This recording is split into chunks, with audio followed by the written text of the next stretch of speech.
문해력이 조금 뒤처졌을 때 학교에서 그것을 따라잡을 수 있도록 도와주기가 어려운 이유, 그래서 부모님이 아이의 문해력을 항상 신경 쓰고 뒤처지지 않거나 또는 더 발전할 수 있는 여지가 있다면 얼마든지 그렇게 할 수 있도록 도와줘야 되는 이유를 말씀을 드릴게요. 읽기에는 마태 효과라는 게 있습니다. 학교라는 것은 집단 교육이잖아요. 그렇기 때문에 읽어야 될 책이 정해져 있어요. 말하자면 교과서인 거죠. 모든 아이들이 그걸 갖고 합니다. 그 기준에 맞춰서 가는 거죠. 근데 그것을 해내기에 조금 약한 아이들은 이걸 가지고서 읽기를 하는 게 버거워요. 마태 효과가 뭐냐면, 괜찮은 아이들은 쭉 커가는데 이렇게 성장이 되고 성장 자극이 되어 가는 거예요. 하지만 그렇지 않은 아이들은 밑에서 이렇게 똑같이 쫓아가는 게 아니고요, 발전이 이렇게 정체됩니다. 그럼 어때요? 여기서는 차이가 별로 없었는데 시간이 지나면서 점점점 벌어지죠. 이런 현상을 마태 효과라고 합니다. 성경에 보면 많이 가진 자는 더 가지고 없는 자는 더 없게 된다, 이런 이야기거든요. 그렇기 때문에 학교에서 차이가 있을 때 따라잡을 수 없으면 점점점 문제가 더 커지는 거예요. 그래서 이제 교육 당국에서도 이것을 보완하기 위해서 기초학력 전담교사라는 걸 두었습니다. 이게 얼마 되지 않아요. 몇 년 안 됐습니다. 문해력이 굉장히 좋은 핀란드 같은 경우는 교실 내에 보조교사가 있어서 메인으로 가르치는 선생님 외에 아이들을 돌아다니면서 부족한 부분이 있는지를 아이들을 이렇게 도와준대요. 그럼 그때그때 보조를 해준다라는 거죠. 근데 우리나라의 기초학력 전담교사는요, 언어적인 면과 수리적인 면 양쪽에 있어서 수준이 조금 떨어지는 경우에 아이들을 도와주는 건데, 교실에서 같이 하는 게 아니라 이 아이들을 따로 해줘야 돼요. 따로 불러낸다든지, 옛날에 제가 초등학교 다닐 때 갑자기 어디서 지진아 교육 이런 말을 써가지고 교육을 하게 했는데, 그게 분명히 선생님이 하셔야 되는 거 아닌가 싶은데 실제로 남아서 같은 반에 있는 다른 친구를 도와주도록 했어요.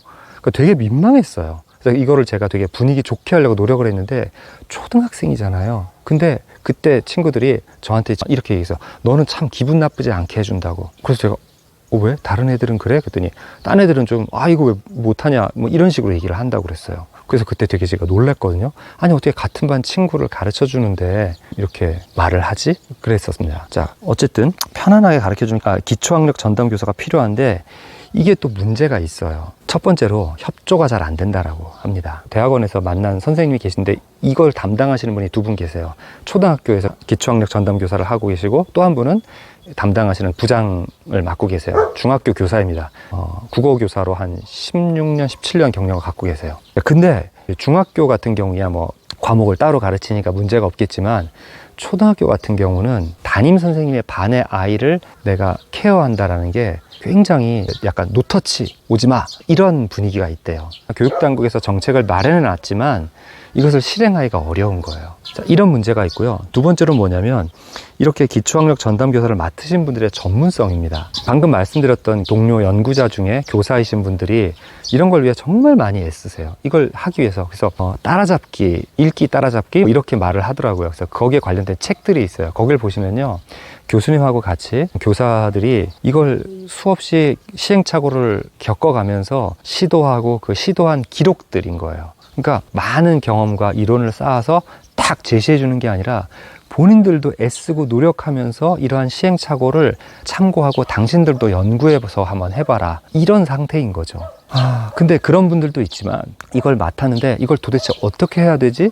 이런 고민에 빠져 있는 분들이 굉장히 많아요. 작년 7월인가 8월에 방학 때잖아요. 되게 공교롭게도 같은 주에 춘천교육청에서 한 분이 오셨고 광주교육청에서 오셨어요. 그러니까 춘천과 광주에서 오신 거죠. 두 분 다 초등학교 교사고 기초학력 전담교사세요. 이분들이 아니 도대체 어떻게 가르쳐 줘야 되냐, 교육청에서 연수를 하고 그 다음에 어떤 책을 쓰고 이렇게 이런 부분들을 알려주시는 팀이 있대요. 교사 출신 분이 계시고 정신건강의학 그 전문의, 의사와 교사가 이렇게 팀을 이뤄서 전국을 순회하면서 연수를 시켜준대요. 근데 거기서 들어보니, 물론 이제 더 많은 얘기를 했을 수도 있지만 이 선생님한테 남아있는 건 같은 글을 3번 소리내서 읽게 하라, 이거밖에 없다고. 그래서 찾다가 저를 찾아서 오신 거예요. 뭘 더 해야 되냐, 분명히 이것 이상이 있을 텐데 뭘 해줘야 되느냐.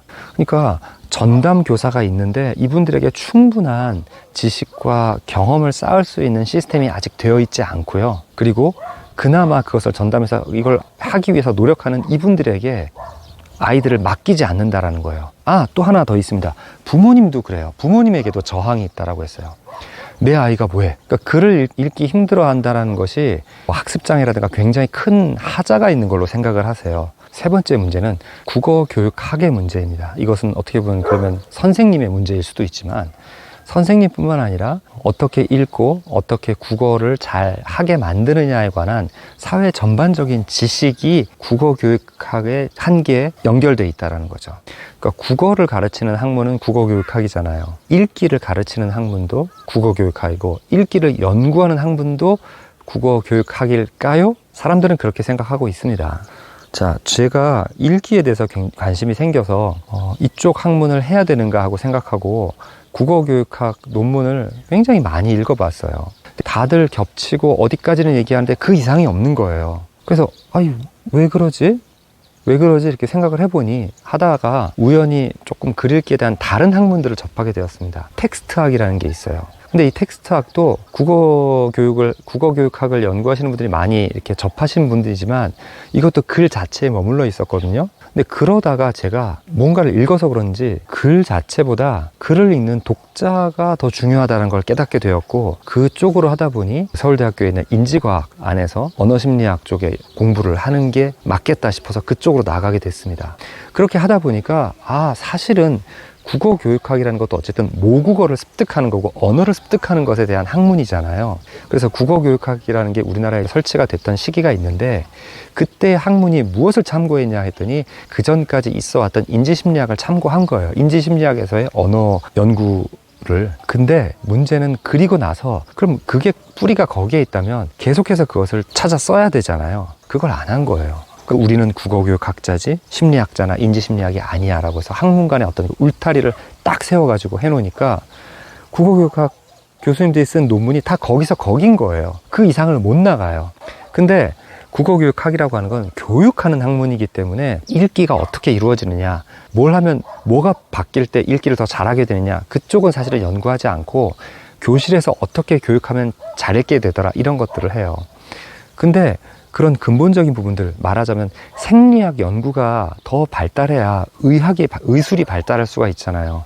우리 몸에 대해서 덜 알게 되고 양리학적인 것도 더 발전을 해야 의학이 발달할 수가 있는 거죠. 마찬가지로 이렇게 교육해봤는데 안 돼. 그럼 어떻게 해야 되는 거지? 라고 한다면 인간의 학습에 대한 연구를 참고한다든지 이런 게 돼야 되는데 국어교육학에서는 그런 걸 안 해왔습니다. 그렇기 때문에 아까 말씀드렸던 것처럼 기초학력 전담교사가 그런 부분에 전문성이 없거나 그분들에게 전문성을 심어줄 그런 노하우가 국어교육학 내에는 없는 거예요.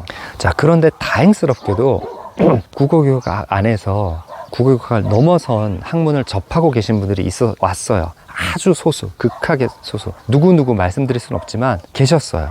근데 그분들의 어떤 주장이 국어교육학에서는 비주류입니다. 그분들의 의견이 굉장히 많이 반영돼서 교과 과정이 이렇게 되었던 적이 있는데 그 이후로 다시 회귀하면서 그런 너무 기능적인 것에 초점을 맞췄다라고 하면서 굉장한 반발을 했더라고요.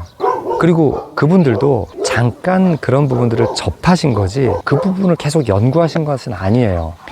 지금 이러한 한계가 있기 때문에 여러분들이 그렇다고 교사급으로 또는 연구자급으로 아실 필요는 없죠. 다만 책이라든지 국어교사들이 애쓴 것들이 있습니다. 그런 것들을 조금씩 참고하면서 어떻게 잘 가르칠 수 있는지, 내 아이에게 필요한 게 무엇인지를 찾아보셔야 돼요.